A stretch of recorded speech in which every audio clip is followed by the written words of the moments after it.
नमस्कार, श्री स्वामी समर्थ. चातुर्मासाला लवकरच सुरुवात होते. अत्यंत पवित्र असे हे दिवस सुरू होत आहे. चातुर्मास म्हणजे हा 4 महिन्यांचा काळ असतो. खूप शुभ आणि लाभदायी असा हा काळ असतो. तर त्याचा आपल्याला फायदा करून घेण्यासाठी चातुर्मासामध्ये रात्री काही कामं करणं आपल्याला टाळायचे आहे, की जेणेकरून मग चातुर्मासाचा फायदा होण्याऐवजी आपल्याला त्याचे वाईट फळ भोगावे लागतील. तर कुठल्या गोष्टी आहे ज्या चातुर्मासामध्ये टाळल्या गेल्या पाहिजे? तर बघा, 25 जुलैला आषाढी एकादशी पासून तर 21 नोव्हेंबर म्हणजे देव उठणी एकादशी पर्यंत, प्रबोधिनी एकादशी पर्यंत चातुर्मास पाळला जातो. 4 महिन्यांचा हा काळ असतो. तर चातुर्मास हा हिंदू धर्मामधला अत्यंत पवित्र कालावधी आहे. या 4 महिन्यांच्या काळामध्ये भगवान विष्णू निद्रावस्थेत जातात आणि मग जेव्हा देव उठणी एकादशी असते तेव्हा ते निद्रावस्थेतून जागे होत असतात.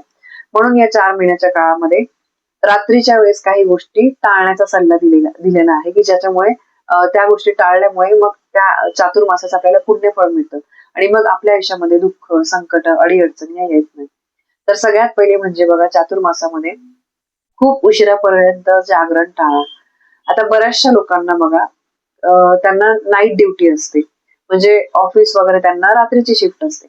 तर ते त्यांच्या कमाईसाठी जात आहेत, कामासाठी जात आहेत, तिथून त्यांचा रोजगार त्यांना उपलब्ध होतो, ती गोष्ट वेगळी. पण विनाकारण म्हणजे कारण नाहीये आणि रात्री उशिरापर्यंत जागायचं असं अजिबात करू नका. चातुर्मासामध्ये लवकर झोपणं, पहाटे लवकर उठून पूजा जप करणं, नामस्मरण करणं याला खूप महत्व आहे. म्हणजे जर तुम्हाला गरज आहे, कामाला जावं लागतं, ती गोष्ट मी म्हणत नाही, तिथे तुम्हाला जावंच लागेल.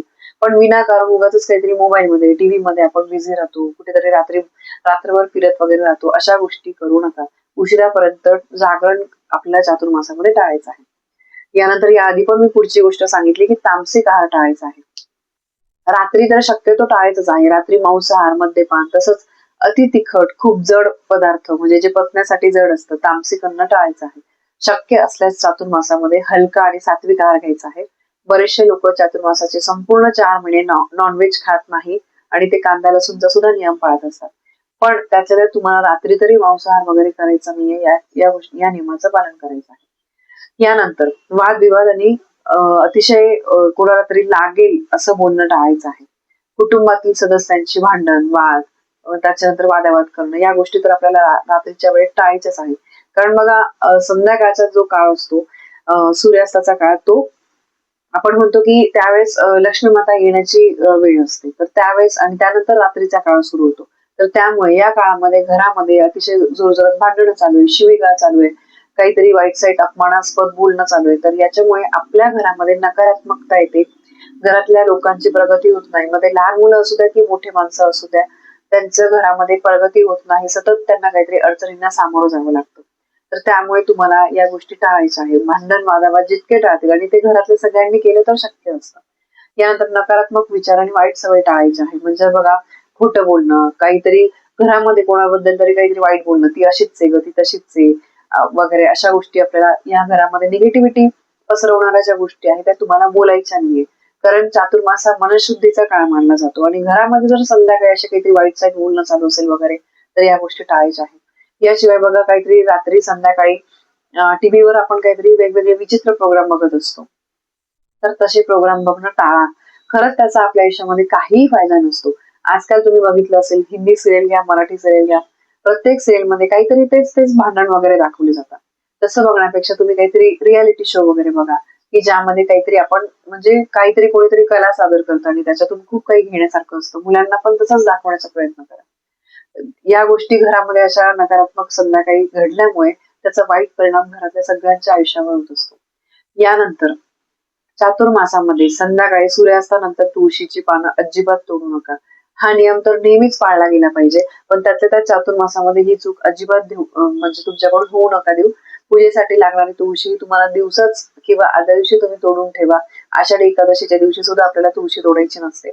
आणि दुसरी गोष्ट म्हणजे बघा, तुळशी कधीही तोडताना तुळशी मातेला पहिले नमस्कार करायचा आहे, क्षमा प्रार्थना मागायची आहे आणि अलगदपणे तुळशीची पानं तोडायची आहे. ठीक आहे. यानंतर बघा, पूर्वीच्या काळामध्ये पावसाळ्यामध्ये रोगराई, त्यानंतर प्रवासामध्ये अडचणी वगैरे अशा यायच्या.